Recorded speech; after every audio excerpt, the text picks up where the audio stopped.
Lugar. Bueno, afortunadamente tenemos sol, disfrútelo, porque ya le tengo que decir que no va a durar mucho. No, se calla. El fin de semana puede cambiar. Bueno, Bueno, debate del día, como cada miércoles, con Bapresto, que ellos ya están trabajando desde temprano, acompañándonos, auspician este segmento. Y bueno, una nota que teníamos pendiente, sería Hernán. la segunda parte de la nota. Segunda parte. Empezamos la primera y nos quedamos a la mitad del camino, a la mitad del río nos quedamos sin luz, no sin el caballo, pero bueno, vamos a intentarlo. Gracias a la gentileza de Ramiro, por supuesto, y la predisposición. Vamos a hablar de TDAH, que lo habíamos comenzado a hablar el otro día, y también del autismo. Bueno, ya Ramiro Mitre lo hemos presentado, que es psicólogo, por supuesto. Le agradecemos que esté nuevamente.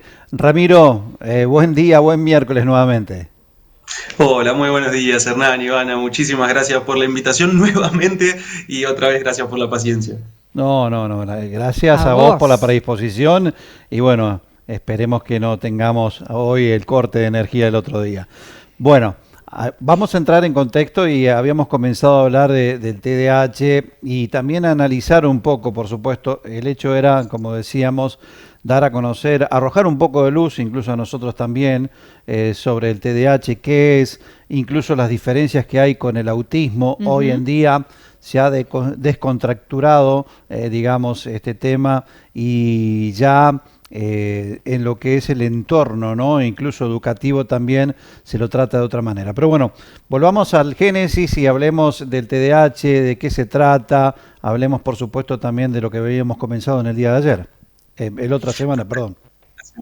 Sí, a ver, cuando hablamos de TDAH nos estamos refiriendo a una condición que se encuadra dentro de lo que llamamos condiciones del neurodesarrollo. Y por lo tanto, si tenemos que explicar de qué se trata, tendríamos que empezar por el concepto de desarrollo. Yo creo que de alguna manera todos sabemos que el desarrollo es este proceso de cambios y estabilidades a lo largo de la vida y que podríamos asemejarlo a una autopista. Todas las personas vamos por una autopista dentro de un auto particular, cada uno tendrá sus características propias, pero todos vamos haciendo más o menos el mismo caminito, llegando más o menos a los mismos lugares, haciendo más o menos las mismas paradas. Hay un grupo de automóviles que en lugar de tomar esta autopista, toma un camino por colectora o un camino diferente. A esas personas las llamamos neurodivergentes, ¿sí? Si conceptualizamos el concepto de neurodiversidad, que básicamente tiene que ver con las diferencias en los funcionamientos de los cerebros y las mentes, hay dos grandes grupos. Uno que es el de personas neurotípicas, estas personas que vamos por la autopista haciendo más o menos estas mismas paradas, y otro grupo de personas que toma un camino diferente, ¿sí? Ni mejor ni peor, diferente simplemente. Esas personas neurodivergentes pueden tener muchísimas otras, quiero decir, la neurodivergencia es como un paraguas dentro del cual podemos englobar diferentes condiciones. El TDAH es una de ellas, ustedes hablaron recién del autismo, muy bien también es otra de ellas, podemos encuadrar los distintos trastornos del desarrollo del aprendizaje, los trastornos de la comunicación, pero fíjense como siempre con esta característica de trastorno, ¿sí? Como algo deficitario, como algo roto, como algo que hay que arreglar. Y esto tiene un poco más que ver con los paradigmas que hay dentro de nuestra sociedad. Si nosotros pensamos en esta autopista del desarrollo como la única vía alternativa o como el camino correcto, entonces todo lo que se aparta de esta vía probablemente sea considerado como algo negativo. Y acá es donde tenemos el mayor problema. Escuelas que están preparadas para esta normalidad, para esta autopista, pero que no pueden considerar caminos alternativos, trabajos que no están preparados para dar respuestas a las necesidades que tienen algunos cerebros neurodivergentes. Y entonces en este juego, en esta lucha de poder, si se quiere, donde las minorías casi siempre son las que llevan las de perder, es donde se encuentran las personas neurodivergentes y sus familias. Y por eso es tan necesario que hablemos de estos temas y les agradezco muchísimo que lo traten y que podamos divulgar al respecto. Claro, Bien. también decíamos el otro día, habíamos comenzado a decir, y yo te consultaba si estaba bien decir trastorno y me decías condición, y es cierto, porque no es un trastorno, es una condición diferente, es una respuesta, como lo decías, diferente. Todos somos racionales, nada más que tal vez al estímulo respondemos de otra manera. Exactamente, esa creo que es la mejor definición. El cerebro puede configurarse de muchísimas maneras y más allá de que la mayoría tengamos una configuración relativamente parecida, nunca vamos a encontrar dos cerebros iguales. Lo que pasa es que hay algunos cerebros que son todavía un poquito más diferentes que los demás. Son diferentes áreas del cerebro que se conectan de manera distinta y particularmente en el caso del TDAH da lugar a tres grandes subtipos o tres grandes manifestaciones dentro de la gran variedad que hay. Podemos tener un subtipo que es más bien inatento, donde lo que predomina son los desafíos, y cuando hablo de desafíos lo pongo entre comillas porque en realidad tiene que ver con esta comparación con la normalidad. No significa que sean mejores o peores, pero si los comparamos con lo que con cómo funciona la mayoría de las personas, vamos a encontrar que estos cerebros tienen quizás un poquito más de dificultades para para centrar la atención sobre determinados estímulos. Tenemos también otro subtipo que es más bien hiperactivo, en donde la principal diferencia está en el control de los impulsos, en cerebros que no pueden poner freno y que por lo tanto no pueden inhibir determinadas conductas, y lo que vemos son niños o adolescentes o personas adultas, porque no ocurre solamente en la niñez, que no pueden consigo mismos y que están todo el tiempo en movimiento y todo el tiempo buscando cosas, y no pasa por una cuestión lógica de la edad, porque digo, todo niño siempre se mueve o hay niños que son más o menos activos. En estos casos hay una particularidad y es el hecho de que las personas no pueden disfrutar de absolutamente nada, no pueden rendir académicamente, no pueden rendir laboralmente. Entonces no estamos hablando de una manera de ser o algo positivo o algo lindo, a pesar de que puede tener sus fortalezas y que está buenísimo que las encontremos. Son personas que generalmente la pasan bastante mal. Entonces el desafío está como sociedad en qué lugar vamos a ofrecerles y cómo podemos pensar en los apoyos que cada persona necesita. Y por otro lado tenemos un tercer subtipo que es una mezcla de ambos, ¿sí? Mientras que uno puede ser predominantemente inatento y el otro puede ser predominantemente hiperactivo, tenemos un subtipo mixto que es una combinación de ambas. Bien, Ramiro, te consultamos, escuchándote, ¿no? Con tanta pasión como lo transmite, ¿no? Eso se siente. ¿Cómo llegamos al diagnóstico? Porque hablábamos también nosotros con Hernán el viernes, no solo una condición en niños, sino también en personas adultas. ¿Cómo se llega? Porque no parece tarea tan sencilla. No es sencillo y sobre todo no hay demasiada formación profesional. De hecho, hace muy poquitito, ahora en mayo vamos a presentar una investigación desde Fundación Neurodiversidad y desde la Universidad de Missouri también para la que trabajo, acerca de las distintas barreras y los desafíos que encontramos en profesionales de toda Latinoamérica, tanto de efectores de salud como de educadores, respecto de la formación que tienen en autismo y neurodesarrollo. Y lo que encontramos son resultados que suponíamos, pero que no pensábamos que era tan grave. El 97% de los profesionales sostiene que su formación de base no le alcanza para trabajar con estas condiciones y que necesita formarse. Pero a su vez, casi el 70%, tanto en educación como en salud, dice que no hay ofertas de formación o que si existen son demasiado caras. Entonces, ¿cómo hacemos frente a esta realidad para dar respuesta a lo que necesitan las personas?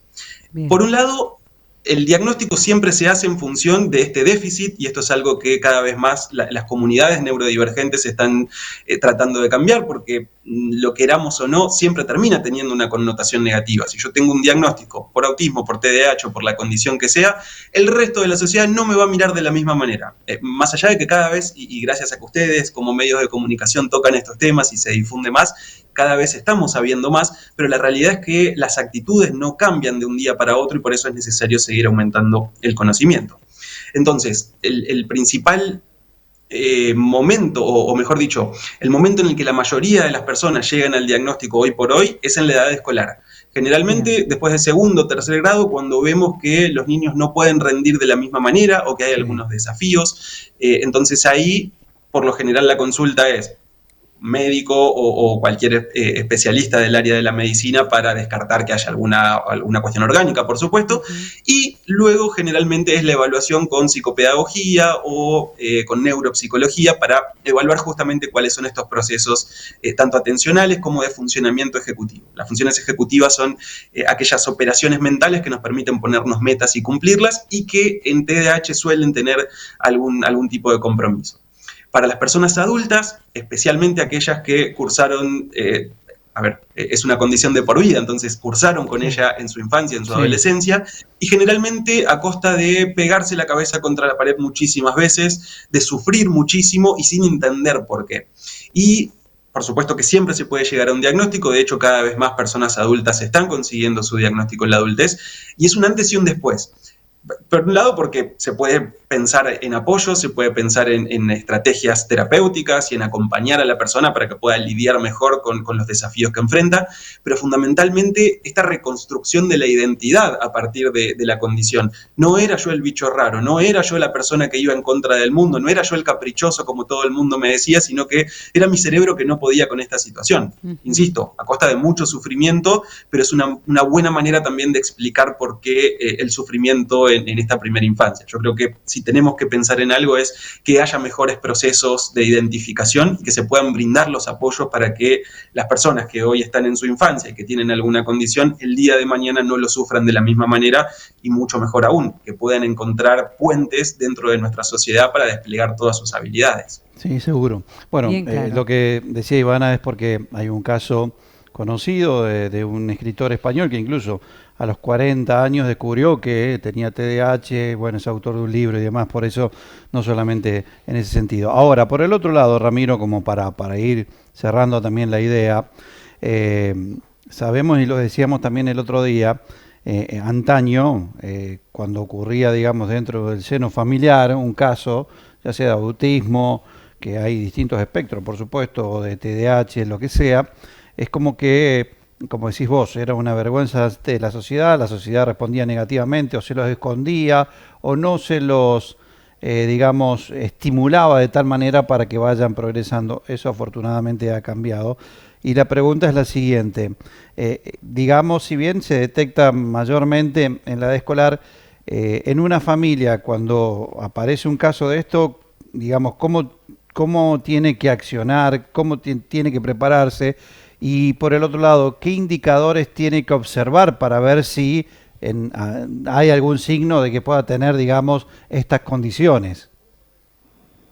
Bien, son muy buenas preguntas y quiero ir una por una. En realidad me parece bárbara esta reflexión. Creo que hasta hace un tiempo esto se escondía, era algo de lo que no se hablaba y para muchas familias era una carga y hasta motivo de vergüenza, les diría. Hoy por hoy creo que la situación está cambiando muchísimo, las familias están mucho más empoderadas, obviamente necesitan la información y si yo no sé que mi hijo puede tener una condición del neurodesarrollo va a ser muy difícil que abogue por él. Entonces, otra vez, la necesidad de aumentar el conocimiento. Pero creo que las mayores dificultades aparecen en términos de la inserción en la comunidad. Y cuando digo inserción me refiero a la escuela, al club, a la iglesia, a distintos espacios en donde las personas no pueden terminar de desplegar todas sus habilidades, todas sus potencialidades, o peor aún, tienen muchos desafíos. Particularmente con el TDAH lo que vamos a encontrar son niveles de actividad muy altos y que, insisto, no es un nene muy activo o no se puede quedar quieto cuando está jugando, no, son situaciones realmente extremas en donde la familia lo que ve es que su hijo no puede disfrutar de distintas actividades y que no puede rendir y que por lo general también va acompañado también con un sentimiento, con una autoestima muy baja y con un sentimiento de sí que refleja un poco eso que el mundo le hace vivir, porque no servís para la escuela, te va mal en esto, no te puedes quedar quieto, sos un caprichoso, no tenés posibilidad de controlarte, entonces obviamente todos esos mensajes repercuten muchísimo sobre la persona. ¿Qué hay que hacer si vemos algo de esto? En primer lugar, no desesperarse, hay muchísimas cosas que se pueden hacer, investigar un poquito más. En internet, si buscan, hay algunas herramientas que se llaman de tamizaje o de screening o pesquisa que pueden utilizar para determinar si es necesaria la consulta con un especialista. Nunca un test que realicemos en internet nos va a dar un diagnóstico, con esto quiero ser muy cuidadoso, pero sí nos pueden decir si es necesario o no la consulta con un especialista. Y en ese caso buscar a alguien que conozca sobre desarrollo, que conozca particularmente sobre la condición de la que se sospecha y que puedan llegar a determinar si es necesario o no la evaluación. En caso de que sea necesario, es un proceso relativamente corto por el cual van a arribar o no a un diagnóstico como estos. pero fundamentalmente se van a poder pensar los apoyos que cada persona necesita, desde adecuaciones dentro del ámbito escolar hasta pautas de acción en casa, pautas de estimulación. Hay muchísimo que se puede hacer, pero cada una de estas realidades va a variar de acuerdo a cada persona y de acuerdo a las posibilidades que se vean. Bien. Ramiro, vamos a aprovechar el público, la gente que nos está acompañando, para mostrar también las redes. La Fundación de Neurodiversidad tienen una web impecable donde la gente de distintos puntos del país o del mundo pueden sumarse con su donación y en las redes sociales y contactarlos si están necesitando de ustedes. Tal cual, sí, muchísimas gracias. Fundación Neurodiversidad nace como una propuesta frente a tanta falta de conocimiento, básicamente.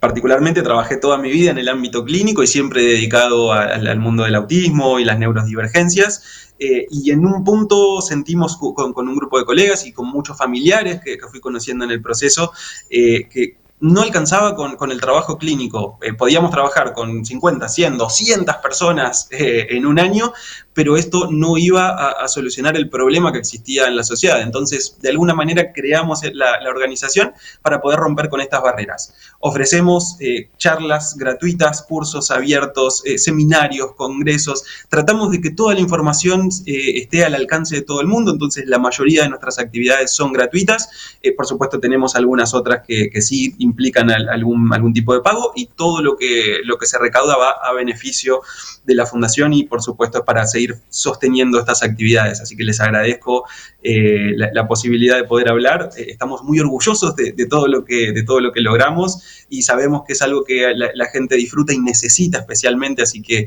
súmense, entren a buscar recursos, tenemos muchísimo y cada vez estamos tratando de sumar más, así que los esperamos cuando gusten. Bueno, perfecto.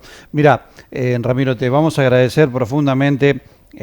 Ya queda esta ventana abierta, esta pantalla abierta también para la Fundación, para vos, y seguramente vamos a estar hablando de alguna otra condición, de algún otro análisis que podamos hacer, porque hoy nos centramos en uno de los temas, pero bueno, hay muchos para hablar. Simplemente agradecerte por la predisposición y sobre todo por la amabilidad de atendernos, y te vamos a molestar nuevamente. Ya te digo. No es ninguna molestia, al contrario, el agradecido soy yo y otra vez muchísimas gracias por hablar de estos temas. Es súper importante que la gente conozca y sobre todo que le pierda el miedo, porque cuando tememos a algo, eso generalmente se convierte en una barrera que no nos permite hacer. Entonces, cuanto antes naturalicemos estas situaciones, mucho mejor vamos a poder pensar las respuestas, las soluciones y abrir caminos para todas las personas que lo necesitan. Así que muchísimas gracias otra vez. De eso se trata, de eso se trata. Gracias, Ramiro. Buen miércoles, Hasta luego. Bueno. Impecable, Ramiro Mitre, también lo pueden buscar por supuesto en las redes. Si necesitan de alguna consulta, alguna ayuda, se pueden comunicar con él y bueno, seguramente acordar allí. Pero realmente, como decías vos, Ivana, se nota la pasión que él le pone al tema y que es un estudioso que, bueno, como lo decía, está trabajando también con la Universidad de Missouri sobre este tema, ¿no? En el cual trabaja. Y creo que hoy en día es muy importante saber o hacer un pequeño test, como decíamos, de cada niño.